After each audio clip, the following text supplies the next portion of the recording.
Morning everyone, welcome back to the channel. Today we're at the preview for the Charterhouse Classic Bike Auction that is going to be held on the 29th of June. And as you can see, we've got some absolutely fantastic looking bikes here. So join me as we meet Richard the auctioneer and George, their motorcycle expert, to have a bit of a chat about what they've got in the auction. Hope you enjoy this one. Right, hi everyone. Here we are at Charterhouse auction, and I'm glad to say we've got Richard Bromell, who's chief auctioneer. Is that the correct? Head honcho, Head bottle honcho. washer. Bottle washer. Yeah, I sweep floors. I can do it all. Fantastic, that's what we want. What we're going to do is have a quick chat about how you can get involved if you want to buy something that you see from the auction that we talk about today, and really sort of find out a bit of a background about a few of the bikes. And we're going to be talking to Richard, and we're also going to be talking to George Beale, who's got a fantastic knowledge on the bikes as well. So Richard, thank you for inviting us. Pleasure. How do people get involved if, you know, they see this lovely Triton in front of us that we're going to talk about in a minute? Somebody decides, right, I'm going to buy that. How can they do it? Fantastic. Well, luckily, as you'd imagine, we're here at Haynes, wonderful museum, and we've got about 120 bikes. Now, if you see a bike you're interested in, then there are many ways that you can bid. You can attend the auction, Kind of hand up. give us away, proper old school. You can book a telephone line, you can do that. But what more and more people do these days is they go round and they just click and bid. You know, you're down the pub, you're with a friend, you're out shopping, you're at work, what have you, and you can click and bid. Your smartphone, your tablet, your computer. You might be at work, maybe you should be working, but you can do it. And even on the online facilities, if you can't click and bid live in time of the auction, you can leave an absentee commission bid saying, I'd like to go to £150,000 on this Triton. Good news for us. You can leave an absentee commission bid on there. And really also, with the online presence, a lot of these bikes have multiple images. Some you can hear running in bits and pieces. So although you can't always come, see, touch, feel, smell the bikes, the experience online is pretty much almost as good as that. As good as you're going to get at a remote location. Correct, yeah. Okay, let's have a little chat about this one. This is lot 5.9. Yep. The good old Triton, Triumph engine, Norton frame. One of my favourite design of bikes, call it design because it's what people used to sort of chuck together. This one has come to us from over the water. This has come from us abroad. This has come from the Isle of Wight. Has it got its passport? Has it got its passport? We did on the way over, and the client he traded it over. Interesting client. Him and his brother basically built this. Got a new Westlake engine. It was only completed about sort of 3 years ago. We'll need a little bit of running in, but just beautifully presented. Electronic ignition for us older boys of a certain age who don't want to get up and try and kick them over. Beautifully presented, and I quite like it because it really needs running in. It'll need someone to tickle the carb and bits and pieces like that. Great looking bike though. Value on this probably around about sort of £8,000 to £9,000. I certainly wouldn't want to go out with this vision of building a bike like this, and if I had £8,000 in my back pocket, I probably wouldn't be able to do it. But it is just a beautiful looking bike. And so here we are with lot 219, this beautiful orange Kawasaki, and as we know, 2 strokes. Old motocrossers always seem good news at the moment. I mean, I kind of vaguely remember when these first came out in 1972. Everything was amazing, and as you say, orange. I like orange. I'd drive an orange car if I could. The wife probably wouldn't be seen dead in it, but it's just a really cool thing, and it just takes you back to the early 1970s, at a time when you could rag around as a teen on a 175, and you would be a cool guy on this. And I'll be honest, it was wheeled in. I thought, just what a nice looking bike.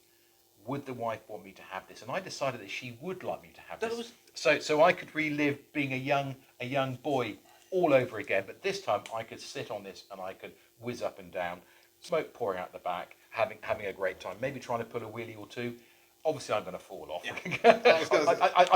I am at least realistic about it. But you know, so much of what we do, it is about nostalgia. And I saw this, and it just took me back, basically, to holidays down in Devon, and the early 1970s. Oddities and all the loveliness that went with that. We're going to ignore all the strikes and all the blackouts and everything like that. But this is what I remember from the early 70s.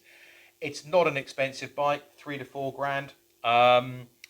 Again, it's a bit of a show pony if that's what you want to do. It does look very, very tidy. So, as you say, is it one of those you take out very occasionally, or you put in your man cave or your lady cave? And yeah, I think a bit of both. Yeah, I think a bit of both.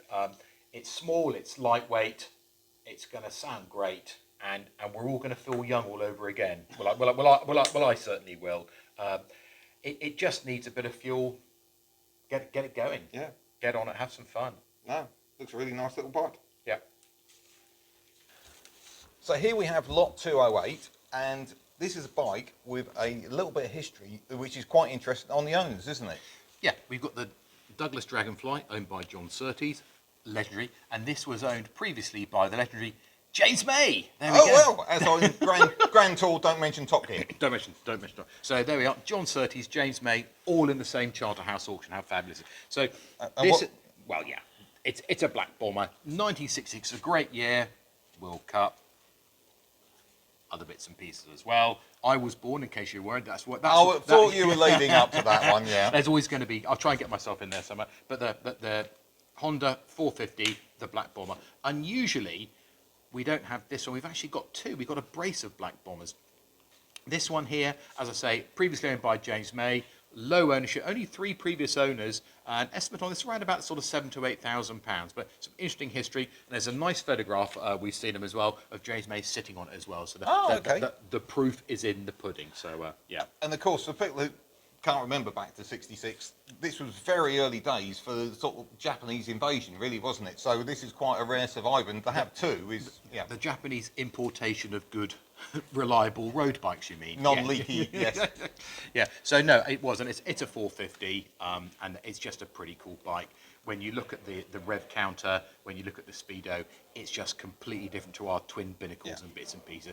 Really, really cool. Very rideable, a good bike, £7,000 to £8,000. Yeah, and I'd imagine that would be quite a good investment as well, particularly with that history to it. History, yeah. Okay, we're here with George, who's going to talk to us about a couple of lots we've got here. We've got lot 124 and lot 158. Now, this 124, I believe this is one of Dr. George Cohen's bikes? Yes, George actually built this out of all original parts. What actually happened was the original bike was in the National Motorcycle Museum when they had their fire, and the bike was very, very badly damaged. We have photographs of it actually, after the fire, and so the museum asked George to restore it for them. Obviously, he had to look for a few parts because some of them were actually burnt beyond redemption, as you might say. So while he was looking for all the parts, he found others. So what he actually did, he restored the one in the museum and then built this one out of all original parts. He even found the engine, the motorcycle engine for it as well. We should quote with this because this is a 1907 Norton. Yes, it's a Norton twin cylinder. It's the first twin cylinder Norton, the first twin cylinder motorcycle to win a TT. Oh, okay. Yes. So it's really, really a very important bike. And of course this one has been restored sympathetically, or built sympathetically, looking in its unrestored state, because he found all the parts unrestored and then just built it as it was. Which I think is a lovely thing, because there's so many bikes, and it's not just that this era. I think with some of the sort of 50, 60, 70, get over-restored, don't they?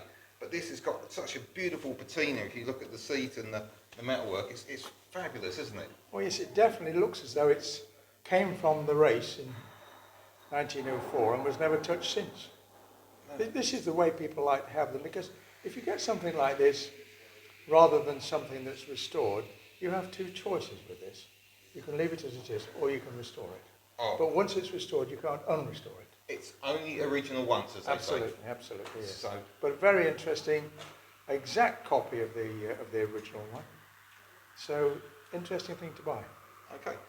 And next to it, we have, and I have to look, because flat tankers, I think maybe I'm a little bit younger than you, George, so flat tankers are not my core area. But this Humber, I understand, is quite special, mainly because of the gearbox at the back. It is actually, and I'm also might mention that it's before my era too. These weren't current when I was buying motorbikes, but yes, it's very interesting. And according to the club, it's probably the only one in existence with this very special rear hub. It's like a Sturmey Archer type gear arrangement that's on a bicycle, but it's obviously much more sturdy because it's a motorcycle. But very interesting and very rare. It is.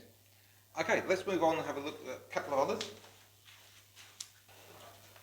Okay, we're moving on a few years here now, George, and we've got lot 110, and this is another bike with quite a racing history to it, isn't it? Yes, it is. It's a 1936 Mark I KSS Velocet.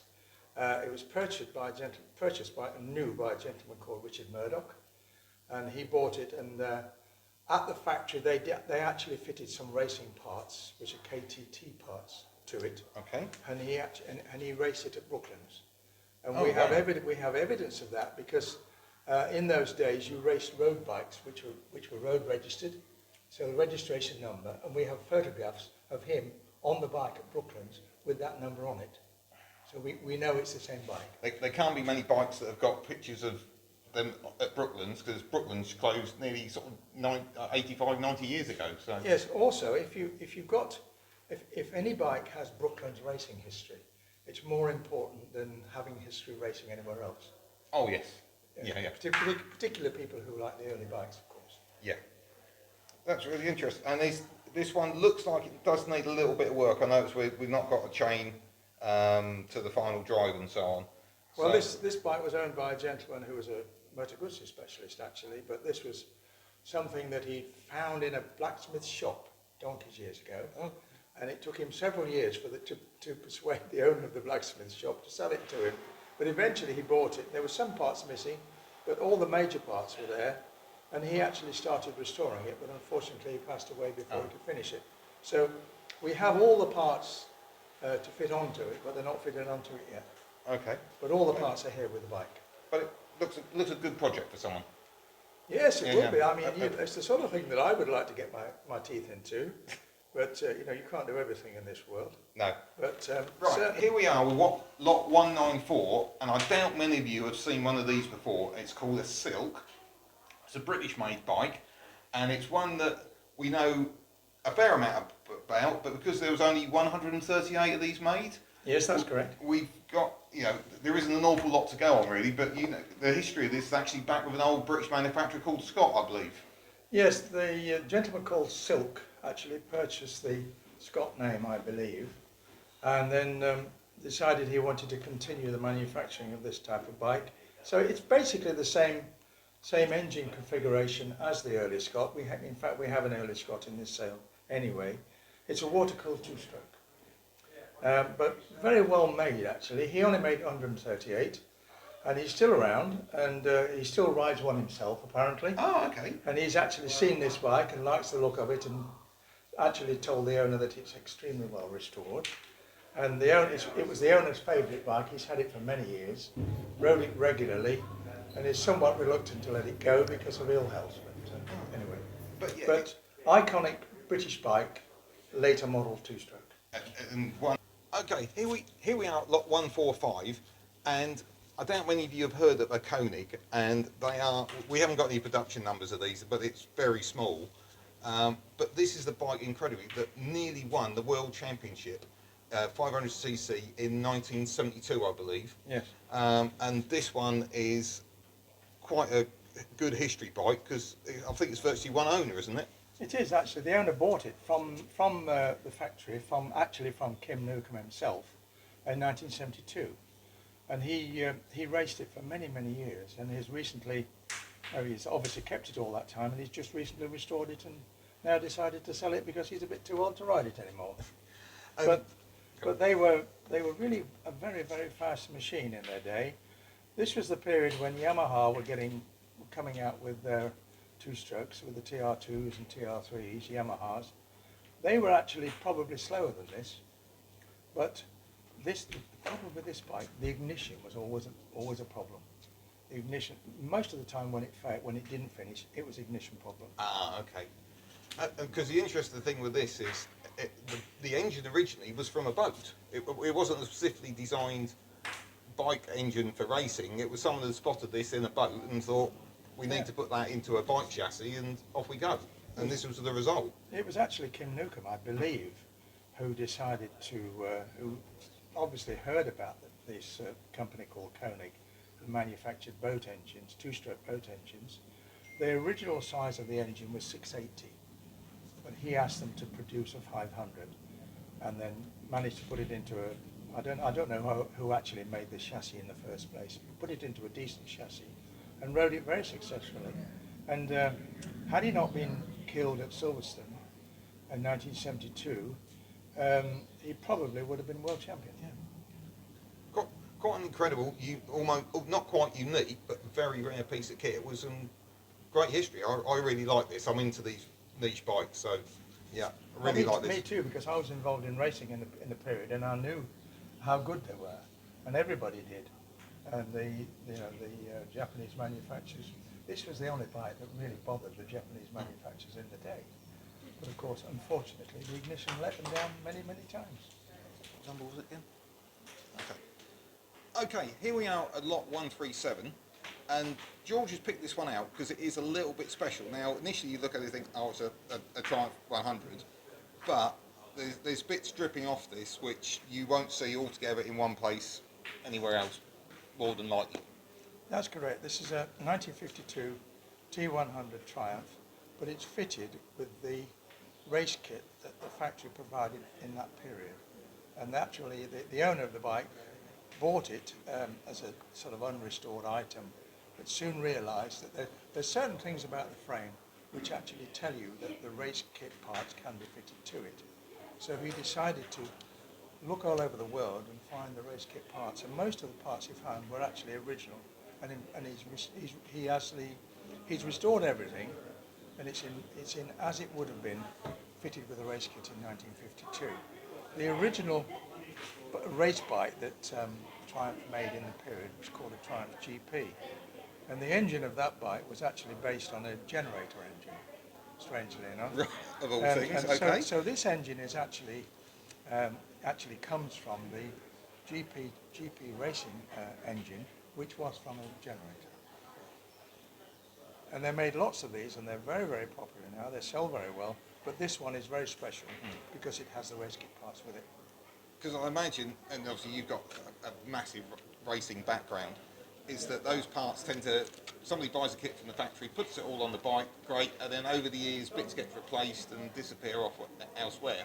To bring them all back must have been a Herculean task, I imagine. Well, it would be very easy with this bike because the owner has all the parts necessary in a box, all restored, so you can convert this bike back to a standard road bike whenever you want.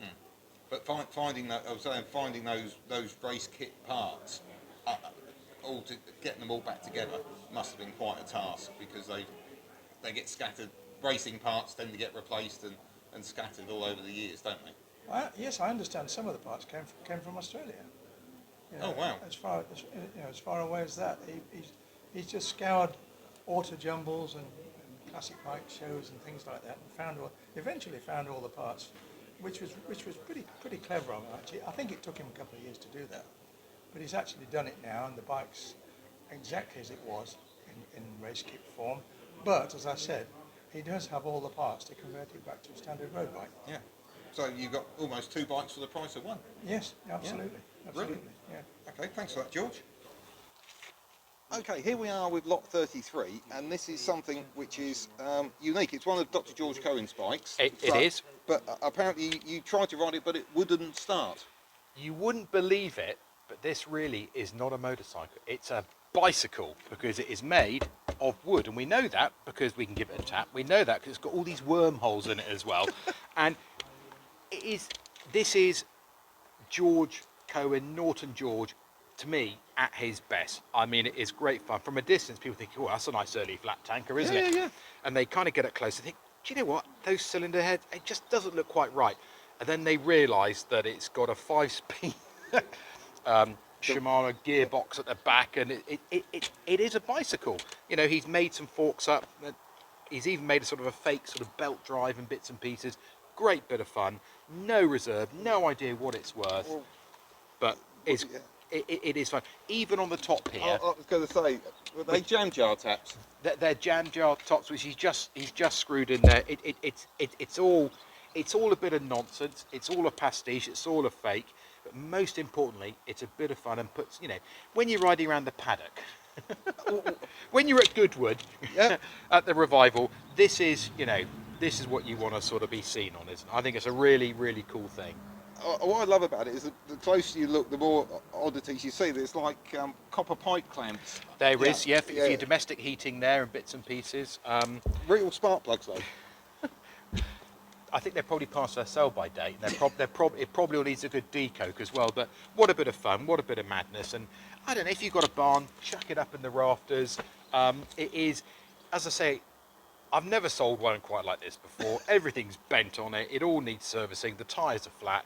But someone's going to pay 50 quid, 100 quid just as a bit of fun, surely. Oh, I would imagine they'll go higher than that. And on that note, wish you well for the sale tomorrow. As we've said there, you can go online, as Richard has explained earlier on. You can bid in person, you can bid online, you can do telephone bids, you can leave a bid. So if there's anything you've seen you like, please get involved, and hopefully Richard will have us back again for your next auction. Look forward to it. Brilliant. Thank you. Well, I hope you really enjoyed that as much as I did. Great input there from Richard and George, giving some background on some of the bikes there. Hope you enjoyed it. If you did, please click that like and maybe even consider becoming a subscriber.